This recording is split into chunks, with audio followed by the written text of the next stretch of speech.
Assalamu alaikum wa rahmatullahi wa barakatuhu. Tuli ku misomo egya tajwidi nga ku mulundi guno tugenda kulaba ahkamu nuni sakina wa tanwin, amateeka agafuga nuni eya sakina ne tanwini. Iyo omuntu ayogera nuni sakina aba ategeeza ki? Kyeki? Nuni sakina kyangu nnyo, ye nuni ebeerako sukuuni era nga mu Qur'ani oyinza ogisanga mu mbeera za mirundi ebiri. Oyinza ogisanga nga bagitaddeko sukuuni yaayo oba nga teriko sukuuni. Naam, ate tanwini eyo gye twalaba mu kitabo kyaffe ekya Yasaruna, nga eno erabikira mu mbeera za mirundi esatu. Eyinza okulabikira mu nga buli bubiri bufataha gye tuyita fatahataani oba fatahataini, oba nga buli bubiri bukasira gye tuyita kasirataini, oba dhummataini, budhumma bubiri. Naam, amateeka agafuga nuni eno eya sikuuni gali amateeka ana. Gali amateeka ana. Gano ge tusinziirako okuba nga tutereeza ensoma yaffe eya tajwidi ku nuni, era nga mulimu gye tuyita idhaaru, idghaamu, ikhfaa'u ne iqilaabu. Ku mulundi guno tugenda kulaba etteeka erya al-idhaaru. Al-idhaaru lino etteeka kigambo kya Luwarabu, kitegeeza okwolesa oba okwatula, nekitegeeza okwolesa.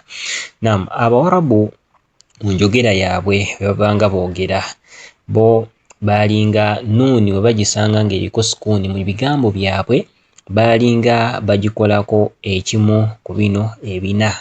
Baalinga bagikolako ekimu ku bina nuni eriko sukuuni okusinziira ku nnyukuta eri mu maaso, either nga bamanyi okugyolesa ne bagyatula nuni n'ogiwulira nti eriko sukuuni, oba okugikweka oba okugiyingiza mu nnyukuta endala, oba okugikyusa n'efuuka miimu, okusinziira ku nnyukuta eri mu maaso gaayo. So kakati idhaaru eno naye tugambe nti kisinziira ku nnyukuta ebeera mu maaso ga nuni eya sikuuni. Kino ojja kisanga okwolesa obeera nga nuni olina okugyatula, ojja gisanga nga singa nuni eba waliwo ennyukuta ezimu, emu ku zino ennyukuta omukaaga nga ze ziddako oba ze zigiddirira, nga ennyukuta eya hamza, ennyukuta eya haa'u, ennyukuta eya ayini, ghayini, haa'u ne khaa'u, era nga zino ze nnyukuta eziva mu ddookooli ku ffe abaasoma obuvo obw'ennyukuta. Naam, katulabe ennyukuta zino eno engeri gy'oyinza okuba nga ozisomamu mu Qur'ani oba ku bigambo eby'enjawulo.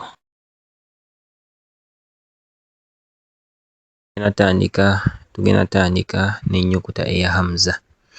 Nga olaba layini esooka oba akakolomo akasooka katulambika nga hamza eri mu kigambo mwennyini, kigambo mwennyini nga eddiridde nuni eya sukuuni. Nga olaba nuni eya sukuuni yeri mu kkala eya green, hamza yeri mu kkala eya red, oba ennyukuta ezisigadde zonna ziri mu kkala eya red. Naam, kati kolomo eddako oba ka section akaddako wakati kakulaga nga nuni yeeyawulidde eri mu kigambo ekisooka, nga ne hamza nayo eri mu kigambo ekiddako, nga tebiri mu kigambo kye kimu. Then section esembayo yetulaga nga tulina tanwini. Jjukira tuli ku kino kikola ku nuni ya sukuuni ne tanwini. Tugenda kulaba ensoma ya hamza. Ekigambo ekisooka ekyo tulaba kiri yan'awuna. Yan'awun, tuba tusoma mu mbeera ya Qur'an, jjukira ennyukuta esembayo tukiteekako sukuuni. Yan'awun, olaba nti nuni tugitaddeko sukuuni n'ogiwulira nti eyatulwa nti yan'awun, olw'ensonga nti maaso waliyo hamza, ate nga hamza y'emu ku nnyukuta ezikuleetera okuba nga okola otya ng'osoma nuni eno ogyatule, eyatuza nuni eya sukuuni. Bwe tudda ku kigambo ekiddako ogenda kisoma man aman. Man, olira nuni eyo nti ogyatula, man aman, ekyo bayita idhaaru. Bwe tudda ku tanwin tugenda kisoma kullun aman, kullun aman. Lwaki? Olw'ensonga nti maaso waliyo ennyukuta eya idhaaru hamza. Bwe tudda ku haa'u ha'u yenyukta eddako tujja soma ekigambo ekisooka minhum. Minhum ndozo julira nuni. Ekigambo ekya wakati min hade. Min hade. Naam, ekigambo ekya tanwini jurufin har. Jurufin har. Tudda ku nyukuta eddako eya ayini. Nyukuta ya ayini ekigambo ekisooka an'amt oba an'amta. Singa weyongerayo nti an'amta alayhim. Singa yagadde okukiyimirirako an'amt. An'amt. Ne ekinyusi kiri ku nnuuni nti nnuuni tujaatula an'amt. Tudda ku kigambo ekya wakati min ilm. Min ilm. Min ilmin. Min ilmin. Naam, tudda ku kigambo ekisembayo ekya tanwini hakimun alim. Hakimun alim. Naam, tudda ku ha'u enyukuta ya ha'u nayo yamu ku nyukuta eza idhaaru. Kigambo ekisooka yanhitun. Yanhitun. Ekya wakati min hakim. Min hakim. Then ekigambo ekya tanwin min hakimin hamid. Min hakimin hamid. Naam, tudda ku nyukuta eddako eya ghayni. Nyukuta ya ghayni ekigambo ekisooka fasayunghidun. Fasayunghidun. Tudda ku kya wakati min ghil. Min ghil. Owulira nti nnuuni tujaatula, kyebayita idhaaru tujolesa. Min ghil. Then ekigambo ekisembayo ekya tanwin qawlan ghayr. Qawlan ghayr. Then enyukuta esembayo ya kha'u. Kigambo ekisooka walmunkhaniqah. Walmunkhaniqah. Then kigambo ekya wakati min khayr. Min khayr. Then ekigambo ekisembayo alimun khabir. Alimun khabir. Kakati katulabe ensoma yazo nga ziri mu aya ez'enjawulo. Naam, al-idhaaru tugenda giraba nga tugitadde mu aya. Tutandisa n'ennyukuta eya hamza. Aya esooka eri mu suratu Taaha egamba a'uudhu billahi minash shaitaani rrajiim waman a'rada an dhikri. Waman a'rada an dhikri. Man a'rada. Then ya tanwin wajannatin alfafa.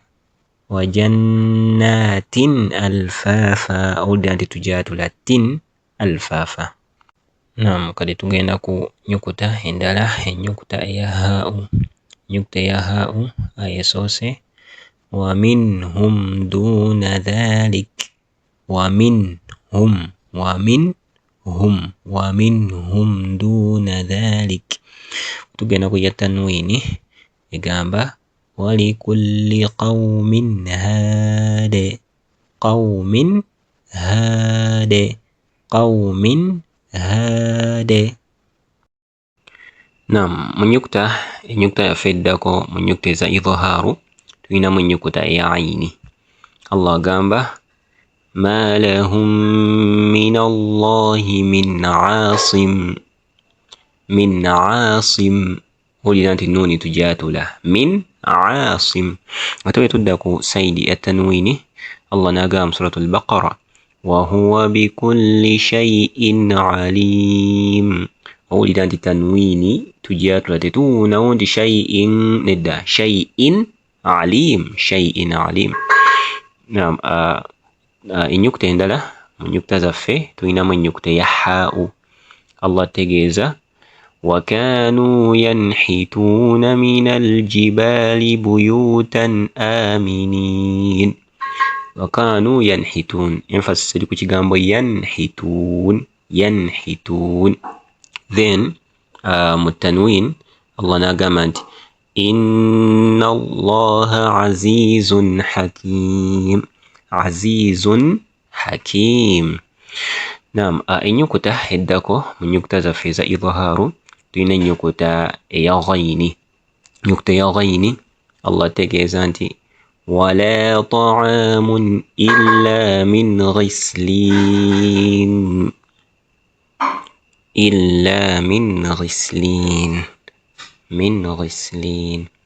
Ku tanwin Allah n'atugamba nti inna Allaha kana afuwan ghafura. Ennyukuta eddako era nga yesembayo ennyukuta eya khaa'u. Ennyukuta eya khaa'u tulina example egamba nti wa inna minha lama yahbitu min khashyyatillah.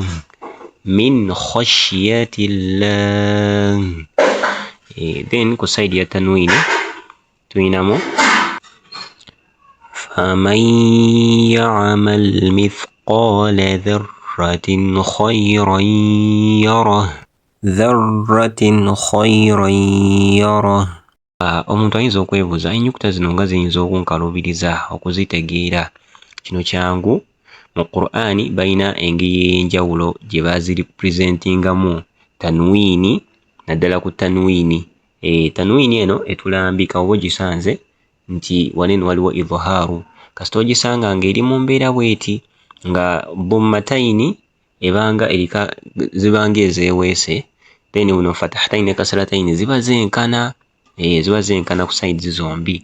Ekyenjawulo ku ndala nti zooba ozitunuulidde olaba nti zaate ziba zikola ki?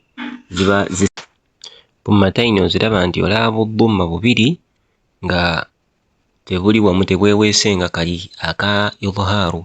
Ate buno fatahatayini ne kasratayini buba busirantinga. So eyo yenjawulo esobola okulambika naddala ku tanwiini. Bw'osanga nuuni ku idhaaru ebeerako sukuuni, ate eri eyaaziri yo tebeerako. Naam, kati nja kukubiriza oddeyo mu Qur'ani onoonye obubonero bwonna bwe tugezezzaako okuba nga tulaga. Ojja funamu nnyo. Omanyi tajwiidi yeetaagisa okuba nga omupracticinga, okuba nga omufunamu. Barakallahu fiikum wa jazaakumullahu khair. Assalamu alaikum wa rahmatullahi wa barakatuh.